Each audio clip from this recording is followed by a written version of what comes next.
Simgaget Sigamanak. My name's Melanie Mark. I was diagnosed with ADHD when I was 47 years old. Those 4 letters changed my life. Attention Deficit Hyperactivity Disorder. I'm going to share with you the journey that I've been on for the last 3 years. The first thing that helped me to understand me and my brain was reading the book Scattered Minds. It opened my eyes to understanding the chaos in my life, my Tigger energy, my YOLO, you only live once attitude, live like today's my last, FOMO, I don't want to miss out on anything, why sleep has always been overrated, 4 to 6 hours was good enough, my workaholic ethic, sometimes my bad attitude, sometimes my demanding attitude. When I think back to being in high school, spending my time in the hallway, for talking too much, for not listening, for having a problem with authority. It has been a journey. But what I also discovered in the journey is that women and girls are underdiagnosed. I don't have the answer for that. But I can tell you, reflecting on the 47 years of my life, I wish someone would have reached out and told me that I had a superpower. I wish someone would have told me that I have a gift. Instead, I spent most of my life feeling like I was dumb, like I didn't understand. Remembering in school, I wish the teachers could see all the bubbles above my head, how many questions I have.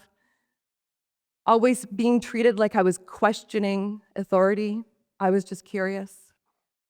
I've learned on this journey that ADHD people are also highly intelligent. We have a high capacity, we're empaths, we're very sensitive and driven. I had a successful career. I coordinated a national project when I was 25 years old with Save the Children Canada. I worked for government. I was an MLA, I was a cabinet minister. But I reflected on school. I reflected on my time in school. I went to 6 different high schools, C- throughout that time. What changed my life was rugby. Rugby was the perfect medicine to get out all of that energy. Having my rugby coach telling me for the first time in my life that I have a gift, tenacity.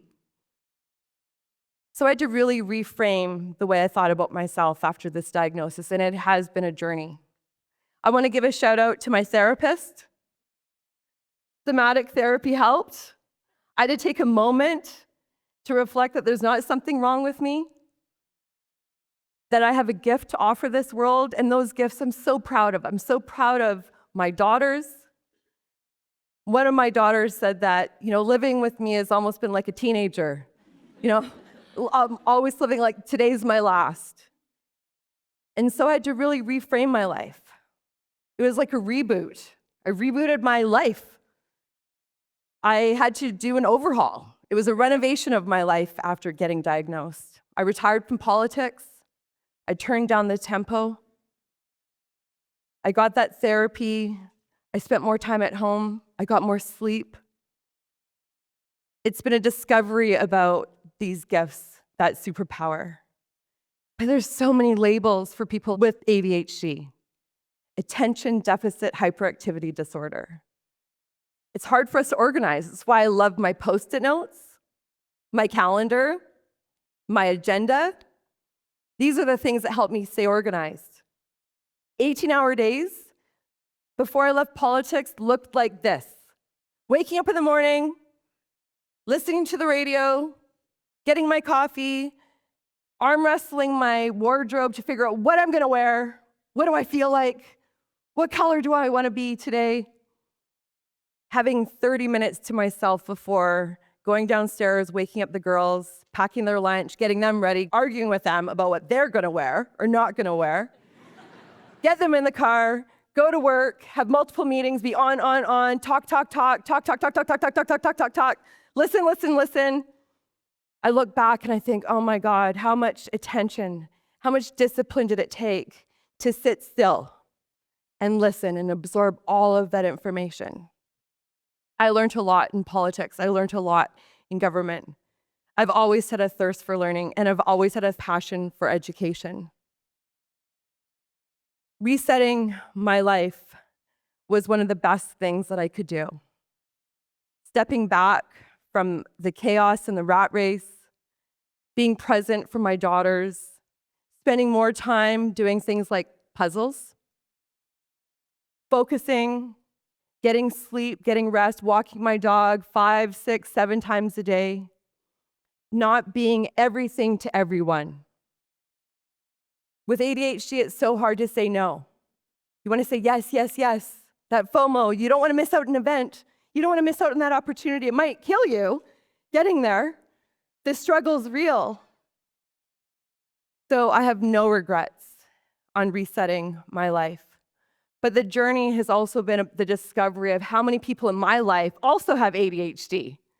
And the reason why we connect so well, because we can move at that pace and that tempo and not feel bad about ourselves. I'm still taking time. I'm being patient with myself, kinder to myself, and knowing that I don't have to keep up with other people's pace. They need to learn how to keep up with me. So, 4 letters changed my life. And now I want those of you who have ADHD to know you're not alone. There's nothing wrong with you. It's okay to be curious. It's okay to have drive. You're highly intelligent and gifted. You're the fun. You bring the fun to the party. Don't turn down your energy. Follow your passion.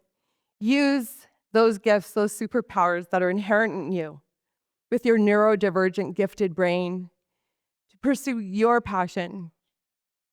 I'm more passionate than ever in my life.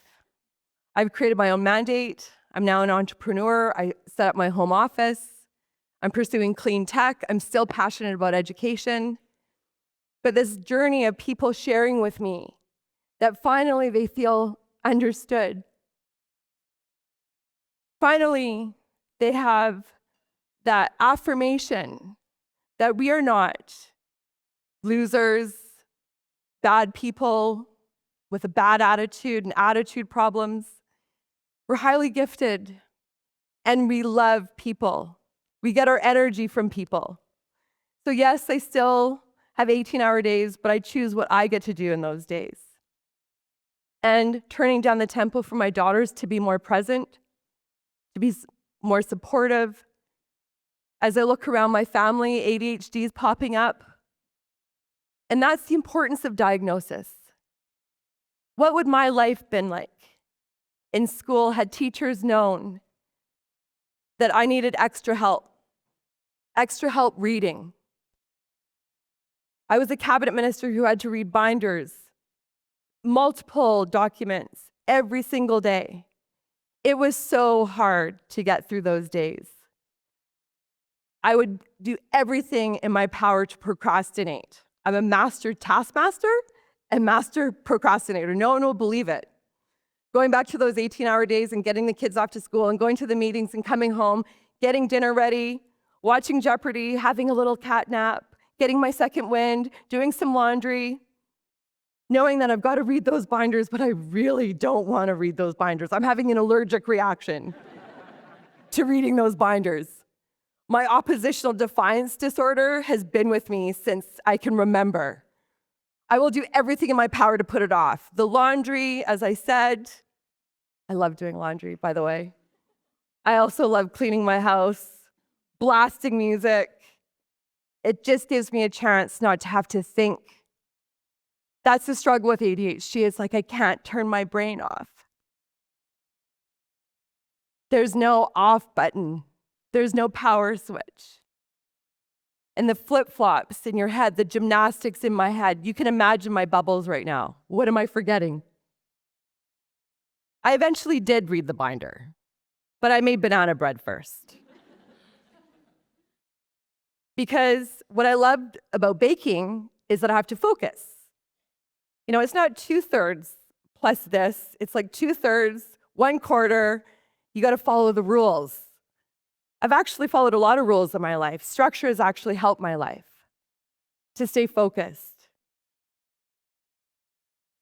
But I imagine for people in my life that it may have been chaos. Friends, relationships, my daughters, my family, the workplace, the classroom.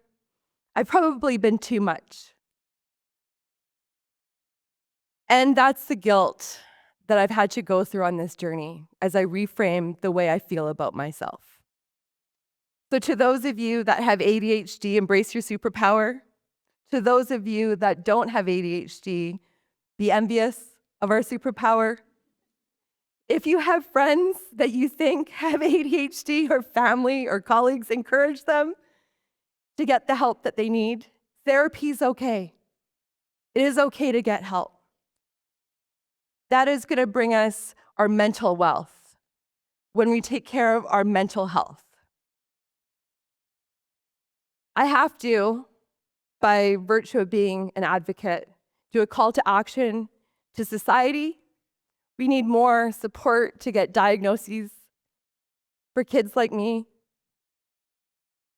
in our classrooms, in our boardrooms, in our communities, so that we're supported for our superpowers, that we can be unleashed with all of our potential instead of being held back. So to ADHD people, don't bend. The world needs to bend for us. Make more space for us. My name is Melanie Mark. I made my way through 6 different high schools, college, and university. I became the Minister for Advanced Education, Skills, and Training. Could you imagine what my life could have been like if I had support? Thank you all for listening to me. Paddle together and keep shining.